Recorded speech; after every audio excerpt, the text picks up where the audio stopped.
Hello students, இப்போ 10th standard maths exercise 1.1ல sum number 5 எப்படி எழுதுறதுன்னு பார்க்கலாம். Given a 1 2 3, b equal to 2 3 5, c equal to 3 and 4, d equal to 1 3 5 கொடுத்திருக்காங்க. Check பண்ண சொல்லிருக்காங்க. a intersection c cross b intersection d is equal to a cross b intersection c cross d. இது ட்ரூவா இல்லையான்னு fine பண்ண சொல்லியிருக்காங்க. தமிழில் வந்து என்பது உண்மையா என சோதிக்கவும் அப்படின்னு சொல்லி கொடுத்துருக்காங்க. ஃபஸ்ட்டு இதை எல்ஹெச்எஸ்னு இது ஆர்ஹெச்எஸ்னு செலக்ட் பண்ணிக்கலாம். எல்ஹெச்எஸ் எழுதிக்கலாம். A intersection C cross B intersection D. ஏயோட வேல்யூ 1 2 3. ஸோ இதில் 1 2 3 இன்டர்செக்ஷன் சியோட value 3 and 4 3 and 4 cross b யோட வேல்யூ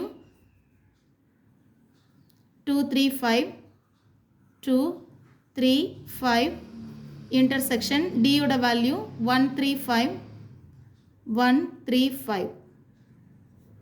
ஓகே, இப்போ இதை மட்டும் சால்வ் பண்ணலாம். இன்டர்செக்ஷன் சொல்லும்போது ரெண்டுலேயும் காமனாக இருக்கிற எலிமெண்ட் தான் எழுதணும். அப்படி பார்த்தா 1 இங்கே இருக்குது, இங்கே இல்லை. 2 இங்கே இருக்குது, இல்லை. 3 ரெண்டுலேயுமே காமன் எலிமெண்ட்டாக இருக்குது. ஸோ காமனாக இருக்கிற இந்த 3யை மட்டும் நான் எழுதியிருக்கேன். இங்கே 4 இருக்குது, இங்கே இல்லை. ஸோ 4 எழுத வேண்டாம். 3 கிராஸ் இந்த பிளேஸில் 2 3 5. ஸோ 2 3 5 இங்கே 1 3 5. இப்போ ரெண்டுலேயும் காமனாக இருக்கிற வேல்யூனா 3 காமனாக இருக்குது, இங்கே 5 காமனாக இருக்குது. ஸோ 3 5.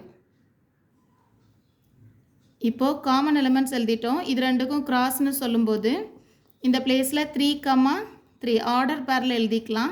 அண்ட் 3 5 இவ்வளோ தான். ஆர்டர் பேர் பண்ணியாச்சு. இதுதான் நம்மளோட ரெஸ்பெக்டிவ் வேல்யூ ஃபார் எல்ஹெச்எஸ். இதை ஈக்குவேஷன் நம்பர் 1ன்னு செலக்ட் பண்ணிக்கலாம். இப்போது ஆர்ஹெச்எஸ் எழுதிக்கலாம்.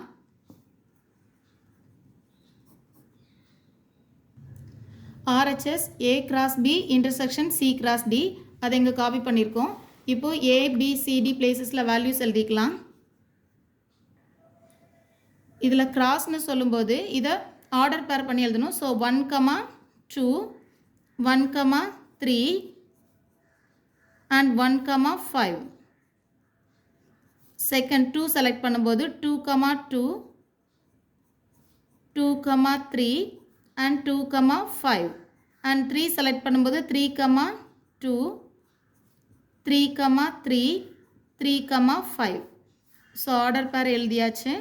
இப்போது இந்த சி கிராஸ் டியோட ஆர்டர் பேரும் எழுதிக்கலாம். இங்கே 3 இருக்கிறனால இது 3 1 3 3 அண்ட் 3 5. செகண்ட் 4 இருக்குது. 4 1 4 2 4 3 4 5. இப்போது மிடில் இன்டர்செக்ஷன் சிம்பிள் இருக்குது. இன்டர்செக்ஷன்னா காமன் எலிமெண்ட் மட்டும் எழுதணும்.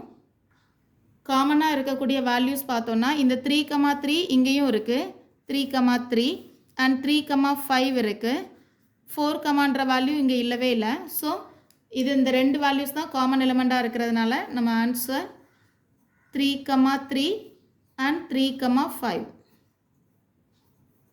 இதை செகண்ட் ஈக்குவேஷன் எழுதிக்கலாம். ஆல்ரெடி ஃபர்ஸ்ட் ஈக்குவேஷன்லையும் இதே ஆன்சர்ஸ் தான் கிடச்சிருக்கு. ஸோ 1 = 2 அப்படின்னு சொல்லி எழுதிட்டு LHS is equal to RHS. That means on the question A intersection C cross B intersection D is equal to A cross B intersection C cross D. இது equal ஆயிடுச்சு. So hence proved. இது கொஸ்டினில் ட்ரூவா இல்லையான்னு கேட்டிருக்காங்க.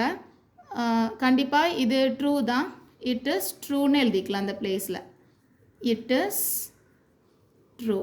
தமிழில் உண்மைன்னு எழுதிக்கலாம். இது உண்மை.